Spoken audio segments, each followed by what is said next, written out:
Hi there, welcome to Floating in Dreams. This is my end of year favorite series. This is part 2.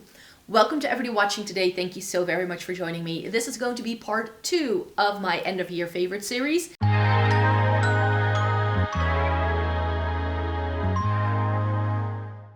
this episode is going to be all about the cheeks. So blush, bronzer, highlight. We all know I love testing out these products. There are some new products in here that I have tested out for the first time this year, but there's also some older favorites in here because I try to not review as many new things this year and really focus on things that I have. And some of these things I already had in my collection from buying them in 2024, and I just knew I had to get to them. So that's where all of these things come in. So let me show you. First things first, I have a bit of an honorable mention because it's the blush I've been wearing all month. I have just not been able to put this down, and I was like, you may have only been starting to like really honestly use it in December, but then you just need to mention it as part of your favorites. It's the MUA Blushed Liquid Blushes. I think this product was in my end of year favorites last year because that's when I truly discovered them. But this shade in particular, Rouge Noir, it's been so good to me. It goes with everything. And you may look at this and go like, but that's super dark. If you saw my full face makeup look that I posted last week, you can see this going on and you can see how natural it is if you use a light hand. In this lighting, it's a little perhaps too bright here now, but you can see on this side perhaps a little bit better because I've got a little less light coming in from this side. But you can see it looks super natural on. So I love these liquid blushes from MUA. I was like, I need to sneak it into the video because I do really enjoy this product. And another oldie but goodie is my Fenty Beauty bronzer. This is the Sun Stalker bronzer in the sun. And I hit pan on this year. I know that a lot of my makeup never looks very used or anything, but that's because I rotate through.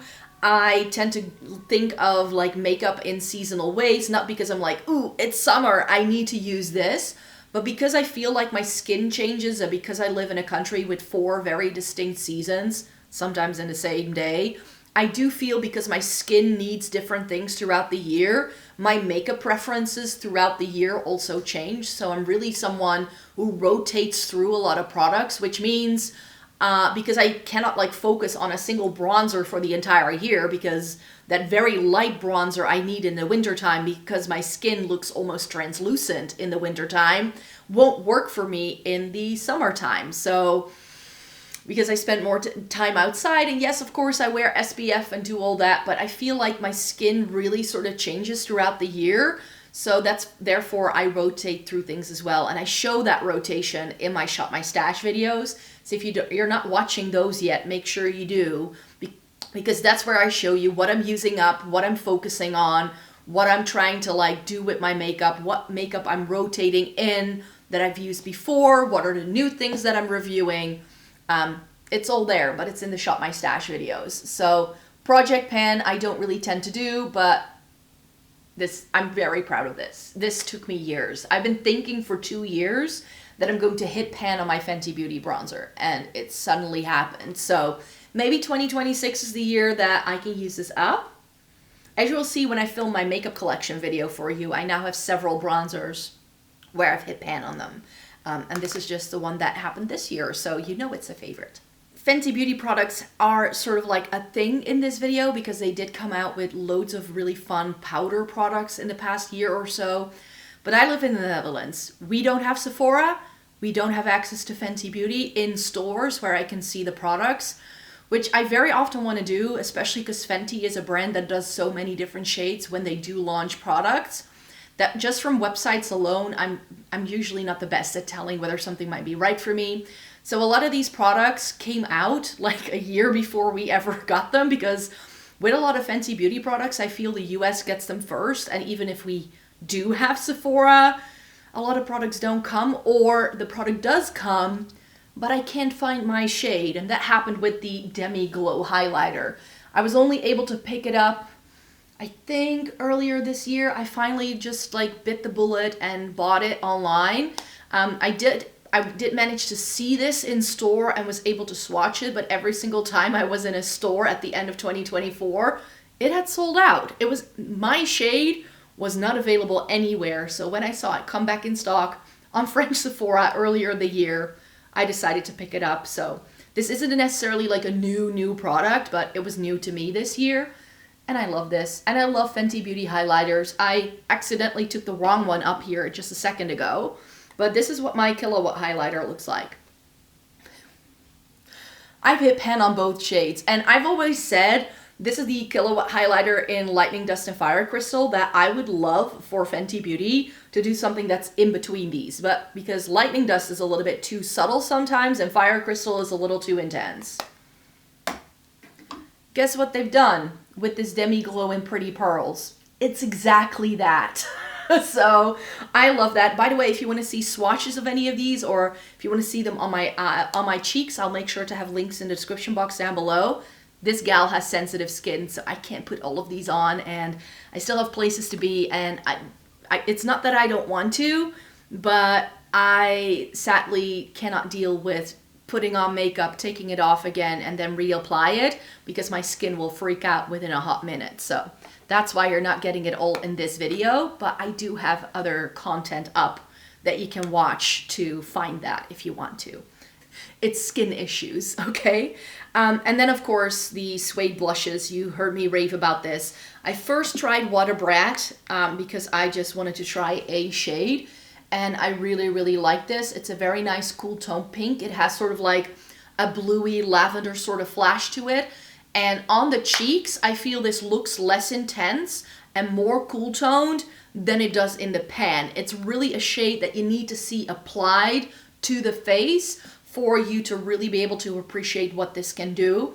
Even in a finger swatch, I feel it doesn't do it justice. You can see the shine really beautifully in a finger swatch with this one, but I do feel that you can't see what the color does on the cheeks. I do believe I filmed a video this year as well where I apply this to the cheeks. And then I did a full video all about purple blush this year, and I knew I wanted to try Drama Class. After loving Water Brat, I went out on a limb and I actually purchased this through the Fenty Beauty website. And even though they don't charge for additional shipping and handling fees, the shipping that you had to pay was like 8 or 9 euros, which is quite a bit, I feel. So yeah, there's that. But Drama Class you can only find online. This is the purple blush. And this is quite possibly, I think now, currently, the best purple powder blush on the market. I'm still glad I never got rid of my Bittersweet by Urban Decay, because that, in my opinion, is still the best purple blush ever on the planet.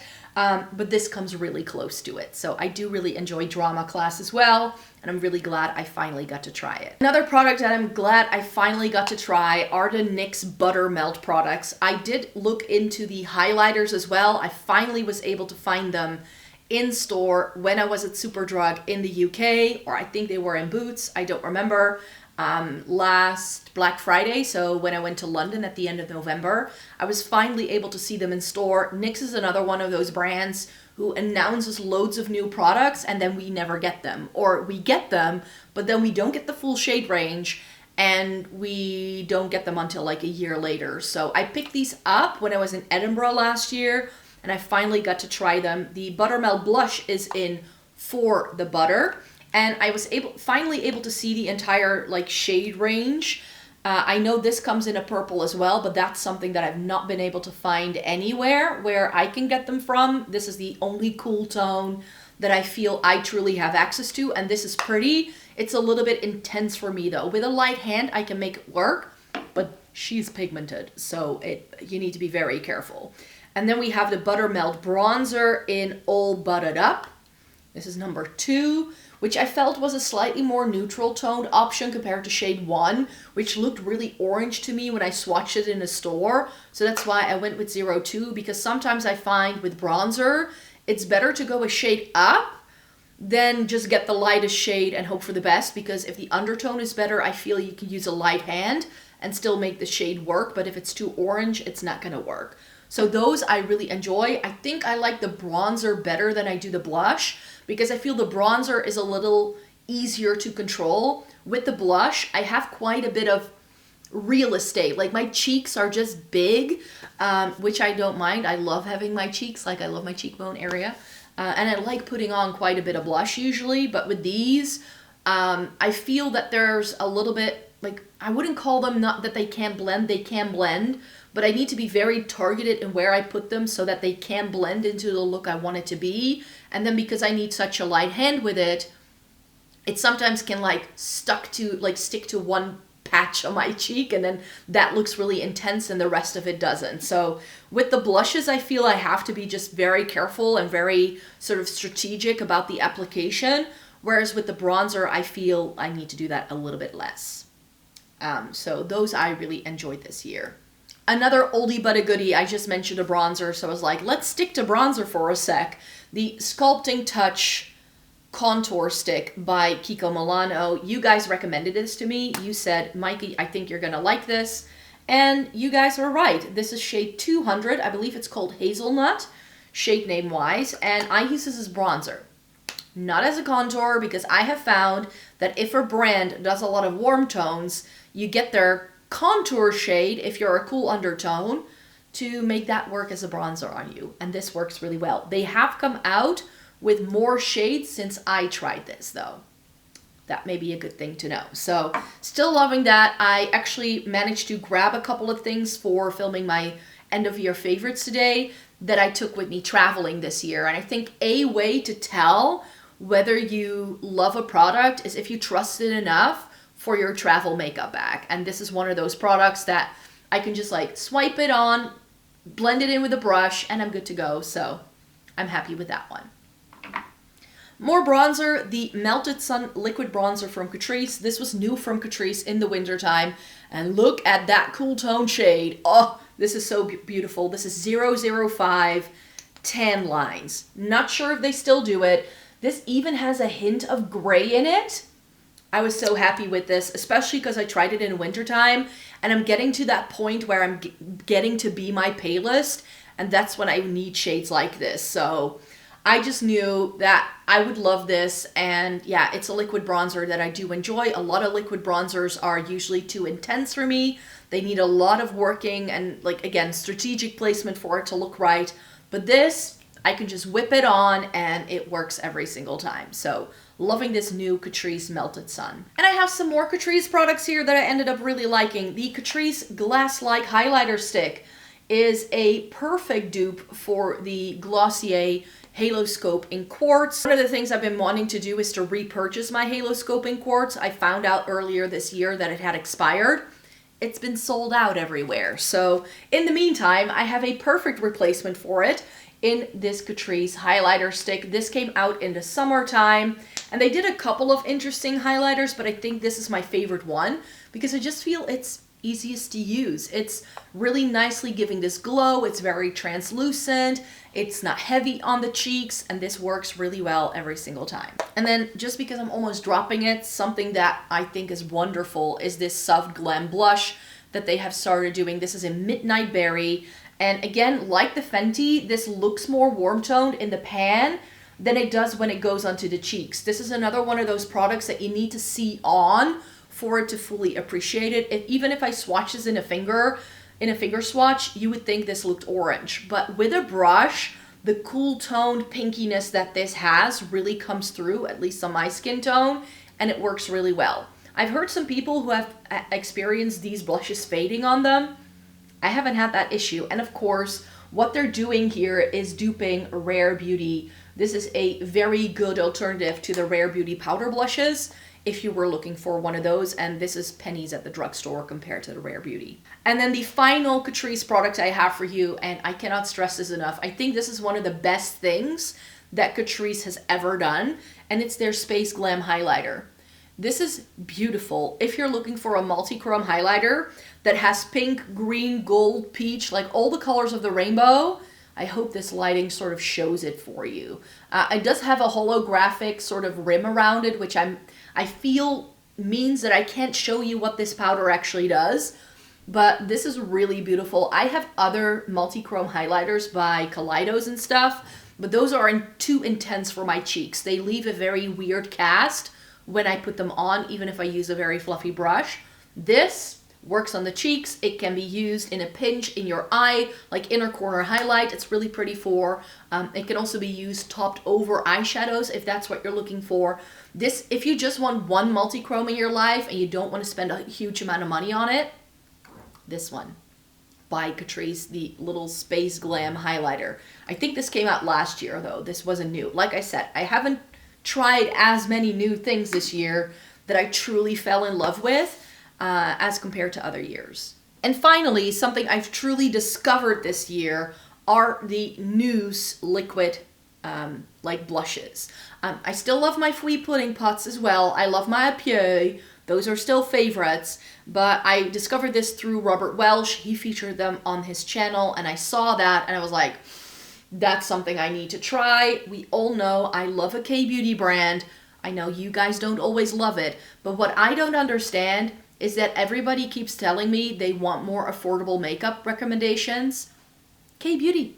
It's affordable. It's like drugstore pricing, and you get far better formulas than you get at the European drugstore. I'm like, just do the math. Like, Catrice is now duping K-beauty brands. Essence does too. Western makeup is taking inspiration from Asian makeup brands to create new products. Cut out the middleman. Just do it. Bite the bullet. Find yours. And I find that the swatches on a lot of, like on YESSTYLE are a pretty good indication of what some shades might do. I do sometimes still make the mistake of getting the wrong thing, but with these, I had no issues. I don't remember what this is called. This is the Mousse Care Cheek, and this I believe is the Cream Cheek or whatever. And I believe this one is in Crema Mauve, and this is in Dim Dum, and these are beautiful. This line, this is a travel size actually. This comes with a white and a gray shade that you can use for mixing your shade. So the white will lighten it. The gray is to make it more cool toned. I have the gray shade, that's called Down, and it makes this into this really nice sort of gray tone purple. It's really pretty on. And these are perfect mauve tones. And look at this. This is a really pretty sort of lavender sort of shade. I think these are really stunning, and they are very nice liquid blushes that never look like too much, but they still give you high performing results. So for me, K-beauty is still going to be making a regular appearance, or at least Asian beauty brands are.